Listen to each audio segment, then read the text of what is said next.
Police. More than 900 civilian bodies found in Kyiv region. More than 900 bodies of civilians were discovered in the Kyiv region following the withdrawal of Russian forces. Kyiv, Ukraine. The bodies of more than 900 civilians have been discovered in the region surrounding the Ukrainian capital following Russia's withdrawal.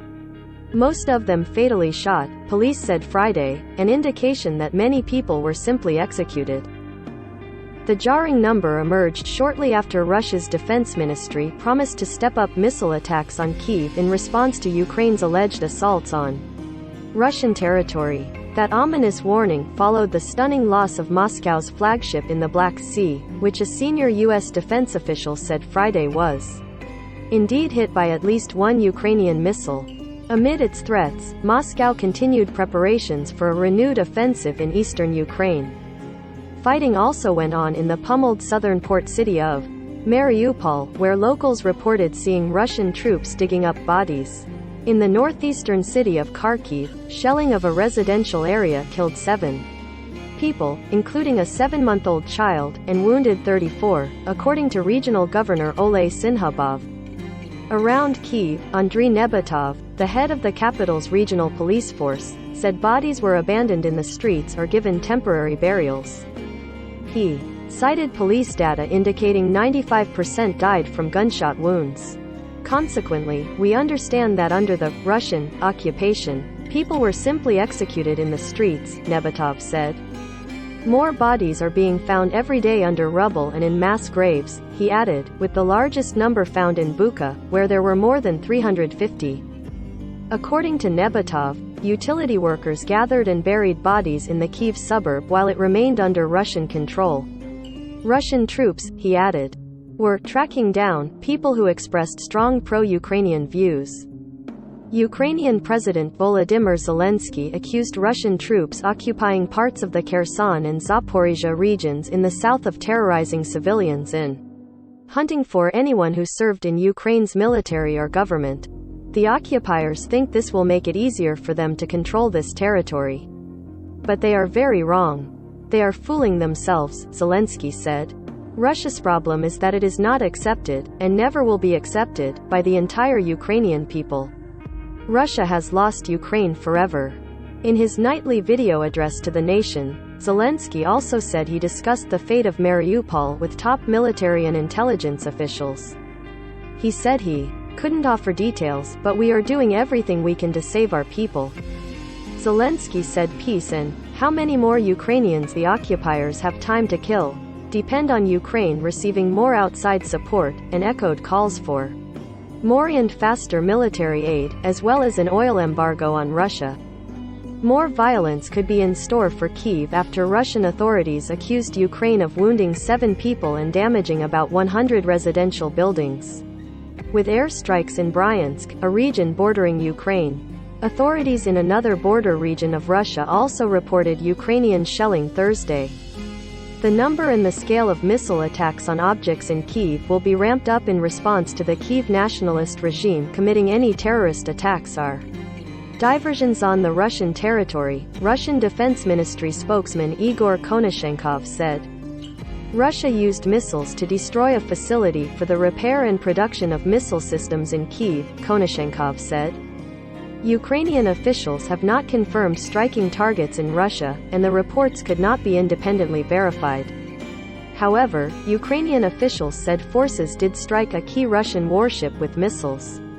A senior U.S. defense official backed up the claim, saying the U.S. now believes the Moskva was hit by at least one Neptune anti-ship missile, and probably 2.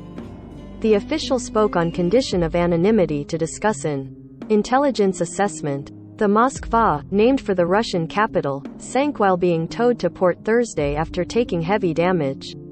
Though Moscow did not acknowledge any attack, saying only that a fire had caused ammunition on board to detonate. The loss of the ship represents an important victory for Ukraine and a symbolic defeat for the sinking reduces Russia's firepower in the Black Sea, although military analysts disagreed on the event's significance to the course of the war.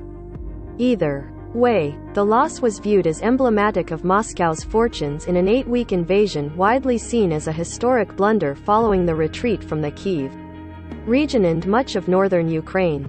A flagship Russian warship is a worthy diving site.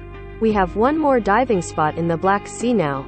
We'll definitely visit the wreck after our victory in the war, Ukrainian Defense Minister Oleksiy Reznikov tweeted Friday.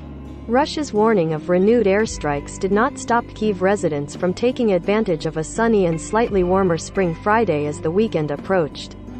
More people than usual were out on the streets, walking dogs, riding electric scooters and strolling hand in hand.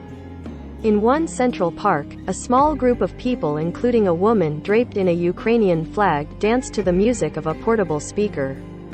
Such tentative signs of pre-war life have resurfaced in the capital after Russian troops failed to capture the city and retreated to concentrate on eastern Ukraine, leaving behind evidence of possible war crimes. But a renewed bombardment could mean a return to the steady wail of air raid sirens heard during the early days of the invasion and to fearful nights sheltering in subway stations. In Mariupol, the city council said Friday that locals reported seeing Russian troops digging up bodies buried in residential courtyards and not allowing new burials of people killed by them. Why the exhumation is being carried out and where the bodies will be taken is unknown, the council said on the Telegram messaging app. Fighting continued in industrial areas in the port, and Russia for the first time used the Tu-22 M3 long-range bomber to attack the city, said Alexander Matuzianik, a spokesman for the Ukrainian Ministry of Defense. Mariupol has been blockaded by Russian forces since the early days of the invasion, and dwindling numbers of Ukrainian defenders have held out against a siege that has come at a horrific cost to trapped and starving civilians. The mayor said this week that the city's death toll could surpass 20,000. Other Ukrainian officials have said they expect to find evidence in Mariupol of atrocities like the ones discovered in Bucha and other towns outside Kyiv. Mariupol's capture would allow Russian forces in the south, which came up through the annexed Crimean Peninsula, to fully link up with troops in the Donbass region, Ukraine's eastern industrial heartland and the target of the looming offensive. It's not certain when Russia will launch a full-scale campaign. Moscow-backed separatists have fought Ukrainian forces in the Donbass since 2014, the same year Russia seized Crimea from Ukraine. Russia has recognized the independence of two rebel-held areas of the region. Also Friday, a Russian rocket hit an airport at night in the central city of Alexandria, Mayor Serhiy Kuzmenko said via Facebook.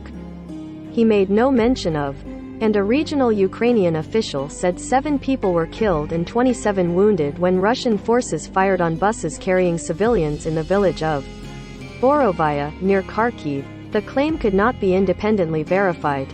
Dmytro Chebenko, a spokesman for the regional prosecutor's office, told the Suspil news website that authorities had opened criminal proceedings in connection with a suspected violation of the laws and customs of war, combined with premeditated murder. Russia's defense ministry said strikes in the Kharkiv region had liquidated a squad of mercenaries from a Polish private military company of up to 30 people and liberated an iron and steel factory in Mariupol. The claims could not be independently verified. Fish reported from Kramatorsk. Burns reported from Washington. Associated Press journalists around the world contributed to this report. Follow the app's coverage of the war at https://apnews.com/hub/Russia-Ukraine.